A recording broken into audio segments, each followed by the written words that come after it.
క్రీస్తునందున్న ప్రియులకు ప్రేమతో వందనాలు తెలియజేయుచున్నాను. మే నెల 5వ తేదీ 2024. ఈరోజు దేవుడు మనకు చేస్తున్న వాగ్దానం ఏమిటనగా సమూయేలు మొదటి గ్రంథము 2వ అధ్యాయము 30వ వచనం. నన్ను ఘనపరచు వారిని నేను ఘనపరచుదును. ఆమేన్. నా ప్రియమైన సహోదరి సహోదరులారా, ఈ లోకంలో జీవిస్తున్న వారందరూ కూడా గొప్పగా ఘనముగా బ్రతకాలని కోరుకుంటూ ఉంటారు. సమాజంలోను సంఘములోను పనిచేస్తున్న చోట గొప్పగా అందరూ వారినే పొగడాలని కూడా కోరుకుంటూ ఉంటారు. ఇందులో క్రైస్తవులు కూడా లేకపోలేదు. అది తప్పేమీ కాదు. అందుకొరకు మనిషి ఎన్నో ప్రయత్నాలు చేస్తూ ఉంటాడు. కొంతమంది డబ్బుంటే ఘనత ఉంటుంది అనుకుంటూ ఉంటారు. కొంతమంది మంచి ఉద్యోగం ఉంటే ఘనత ఉంటుంది అనుకుంటుంటారు. ఇలాగ ఘనత కొరకు ఈ లోకంలో మనిషి అనేక రకాల ప్రయత్నాలు చేస్తూ ఉంటాడు.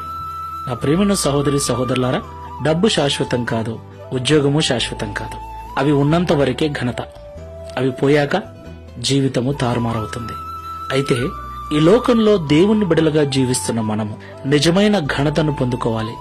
బ్రతికున్నప్పుడే కాదండి, చనిపోయిన తర్వాత కూడా మన గురించి గొప్పగా ఘనముగా ప్రజలు కీర్తించాలి అంటే ఈ లోకంలో జీవించినంత కాలం మన క్రియలతో మన యొక్క జీవితము ద్వారా దేవుణ్ణి ఘనపరిచే వారముగా ఉండాలి. దేవునికి మహిమ కలుగును గాక.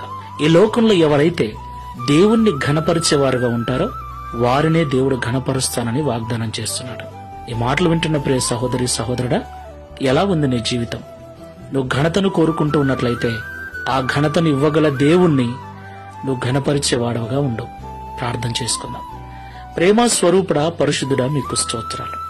నిజము తండ్రి, నిజం.